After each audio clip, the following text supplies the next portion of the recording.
चलो बच्चों, आइए प्रश्न को देखते हैं। निम्नलिखित समीकरणों को अंतःखंड रूप में परिवर्तित कीजिए और अक्षों पर उनके द्वारा काटे गए अंतःखंड ज्ञात कीजिए। और यहाँ पे देखो रेखा का समीकरण दे रखा है 2x + 3y बराबर में 6।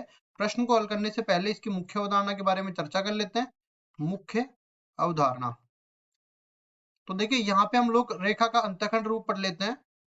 रेखा का अंतःखंड रूप, रेखा का अंतःखंड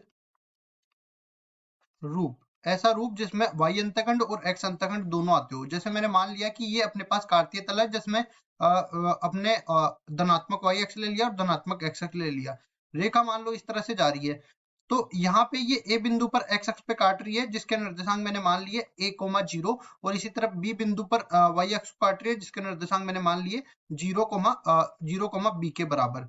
तो ये अपने पास x अंतःखंड तो आ गया a के बराबर और y अंतःखंड b के बराबर आ गया। तो रेखा का समीकरण क्या बन जाएगा, x बटा में a प्लस y बटा में b बराबर में 1 के बराबर। अब मैं ये भी बोलता हूँ कि सामान्य समीकरण को अंतःखंड रूप में कैसे बदलते हैं। सामान्य समीकरण को अंतःखंड रूप में बदलना, अंतःखंड रूप में बदलना कैसे बदलते हैं। देखिए कोई भी सामान्य समीकरण मैं उठा लेता हूं यहाँ पे, जैसे मैंने उठा लिया ax + by बराबर में c।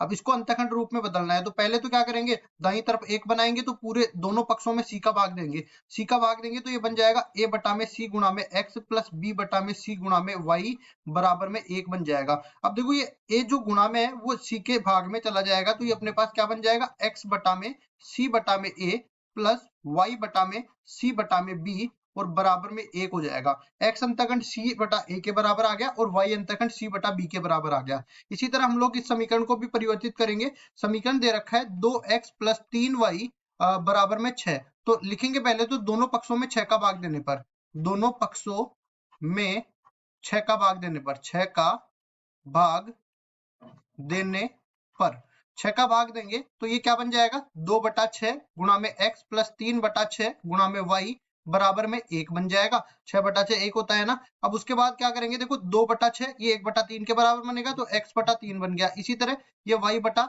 2 बन गया और बराबर हो गया 1 के। ये अपने पास देखो इसी रूप में आ गया ना, x बटा a प्लस y बटा b बराबर में 1।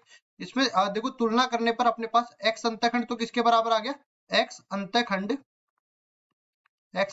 आ गया अपने पास 3 के बराबर, और y अंतःखंड अपने पास किसके बराबर आया, y अंतःखंड ये आ गया अपने पास 2 के बराबर। सवाल में क्या करना था, एक तो हमें अंतःखंड रूप में परिवर्तित करना था और बोला था अक्षों पर इनके द्वारा काटे गए अंतःखंड भी ज्ञात करो। तो x अक्ष पर तो ये 3 इकाई का अंतःखंड काटता है, y अक्ष पर ये 2 इकाई का अंतःखंड काटता है। तो ये अपना उत्तर हो जाएगा। आशा करता हूँ ये सवाल आपको समझ में आया होगा। धन्यवाद।